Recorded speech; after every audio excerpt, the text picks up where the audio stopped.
So Microsoft and the Activision Blizzard King merger is pretty much in the books and done. It's not entirely done yet, but at the time of recording this video, it's being recorded on the 26th of July. It's not entirely done. There's still some things working out with CMA, but it's virtually a done deal. And we can wrap it up and with a bow and stop talking about it.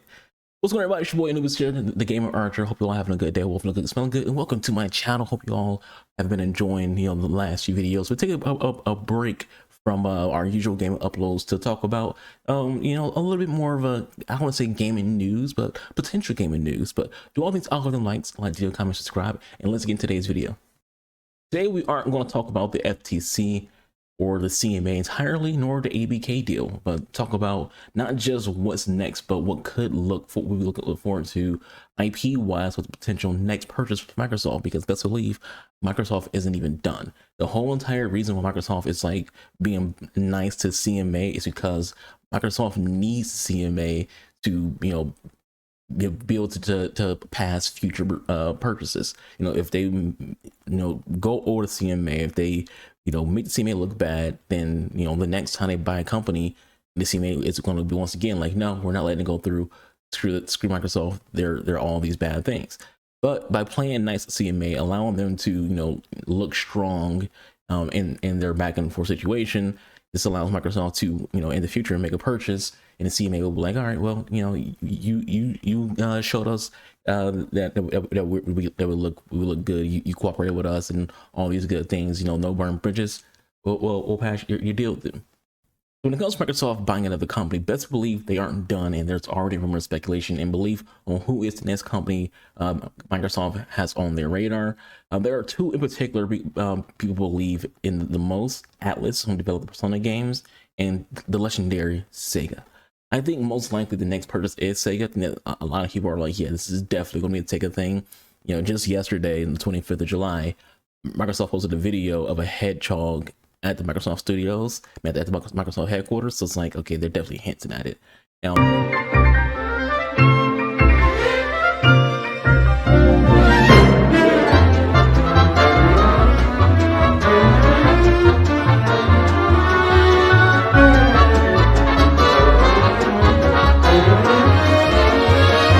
and frankly, when it comes to will they buy Atlas, this kind of would include Atlas a little bit, because even though Atlas develops Persona, Sega is a publisher of that game title. So if Microsoft did own Sega, just through contrast, they would also own the IP of Persona, which is developed by Atlas. And since Microsoft does have a good relationship with Atlas, I'm sure Atlas wouldn't mind continuing to develop Persona under Xbox. So yeah, just via the Sega purchase, Xbox or Microsoft would own IP. So why? Why Sega? Well, Microsoft wants to get a foothold in Japan. Sega is not only a Japanese company, but also one of the most legendary companies in Japan. Little known facts about Sega, though: the corporation we know today was founded in 1960s in Hawaii. The origins of Sega goes back even before that, though. Like, the origins goes back to 1940s when it was called Standard Games, and in 1950s when it was called Service Games of Japan, which is what Sega it actually stands for. A lot of people don't know this, but Sega is an abbreviation, and abbreviation is Service Games. Now, why would Microsoft jump so quickly into the merger after this drama with buying the ABK, Activision Blizzard? Well, buying Sega wouldn't be as hard. The FTC definitely wouldn't stand in the way as much as they try to when it comes to the ABK deal. Now they understand they can't win this type of situation. They know that the US court system will definitely favor Microsoft. The CMA is a wild card, but like I said earlier in this video, I believe that the reason that Microsoft has put a short-term delay on closing the deal of ABK on hold is because they are trying to build a good relationship with the CMA, so they can do purchase of Sega, and CMA won't be upset about it nor try to block it. The other fact is Sega isn't what it used to be. It is still a legendary company, but it's a legendary company that isn't a console maker anymore. Their best IPs aren't selling at an industry, high level. The company is kind of a shell of itself of what it used to be. And even the CEO of Sega is surprised anyone would value it. As he mentioned in an interview, he said that he's honored and he also denied that Microsoft's going to buy him. But he also said no, not yet, instead of just a no. We'll include a clip of that with the CEO from Sega, basically just saying like he's surprised anyone feels like Sega has any kind of like value, which tells me that there's been other companies who have like just ignore the potential of owning Sega and things like that, because Sega, as I said before, their best IPs aren't breaking the bank and winning game of the year awards, things like that. We recently learned that Microsoft was considering acquiring Sega. Right? It really? Okay. Okay. When you heard that, what did you think? Well, we feel honored. I mean, they at least value us a lot. So we still work closely with Microsoft. They always show our respect. So we've been really having a good relationship with them, and really appreciate that they somehow value us. Does Sega have any intention to be acquired? No. Not Very now. simple answer. No, not now. Microsoft and Sega have a very good relationship, which is why it's easy to believe a deal would happen. Not only are there so many Sega games on Xbox, probably more than any other, any one singular Japanese corporation, but the Sega Dreamcast, Sega's last game console, was a collaboration between Microsoft and Sega. Microsoft wanted to get into console gaming business and did so by working with Sega. When the Dreamcast didn't meet expectations, Microsoft used what they learned from that situation, from the collaboration, to make the original Xbox. What could we look forward to if this deal did happen? What could we look forward to if next week we hear about Microsoft buying Sega and it's just going to go right through? Well, I think we'll see a lot of Sega IPs be rebirthed and made Xbox exclusives. Well, a lot of this have already modern Sega games getting thrown into Game Pass. I don't think every Sega game will be exclusive. I think Persona will stay multi-platform, in my opinion, as with Bayonetta and Sonic. But I've noticed with Microsoft is that there's usually a plan to make at least one of the big titles exclusive to Xbox PC. But that's it was Elder Scrolls primarily, likely Fallout. We don't really know for a fact to be Fallout, but likely Fallout also be exclusive. And of course Starfield, which is a new IP, but so we can't we'll include it as one of the major IPs yet until we see how Starfield pans out and if it's successful. For Sega, it will likely be the Like a Dragon series, aka Yakuza, if you're not familiar with the term Like a Dragon. And over in Japan, Yakuza isn't really a thing when it comes to game titles. In Japan, it's called Like a Dragon, but in the US, they titled it Yakuza. Now they're trying to move into calling it Like a Dragon here in the US as well. But so just so you know, Like a Dragon, Yakuza, this that's what I'm referring to, potentially being exclusive to Xbox PC. So what IP does Sega have to offer? For a lot of gamers, they don't know what Sega is packing because most gamers forget Sega exists. Sega has a lot of good IPs up their sleeves. A good bit of them haven't been seen in a while, likely because Sega hasn't been a dominant force in the market in recent years, which means they can't really afford to put out a lot of games, especially if some of those IPs haven't been around in a while, because the average gamer in 2023 might be unfamiliar and ignore those particular titles. The name on the box does play a big role in a game's sales. So some Sega IPs I like to see, and just in general, some IPs that I view as their best IPs. Let's just go name some off. We already mentioned Persona. Persona developed by Atlas, published by Sega, is a very popular series. I personally barely can get into them, but just because I'm not a fan of Persona doesn't denounce the fact that this is one of the most popular games out of Japan and the West. Bayonetta 1 and 2 were critically acclaimed and considered good games. Bayonetta 3 was exclusive to Nintendo Switch.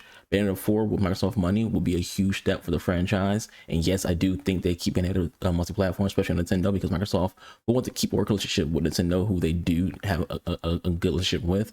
Also, I see Persona, getting Nintendo as well if Microsoft owned Sega. So I don't think Persona necessarily will be a full exclusive. I could see them kind of throwing some shade to PlayStation, be like, we put it on Nintendo and PC, but not PlayStation. I can see that being a thing with Persona.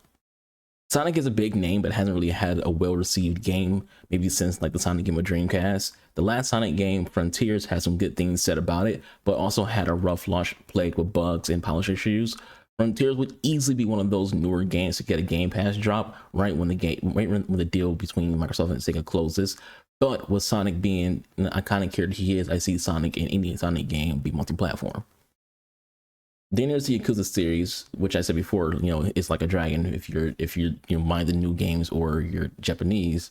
Often is marketed more towards Xbox, but it is a multi-platform game. It's probably the most popular Sega IP right now, next to Persona. Fantasy Star is a free-to-play MMO from Sega. If Microsoft actually buys Sega, this would actually give Xbox MMO in every payment category.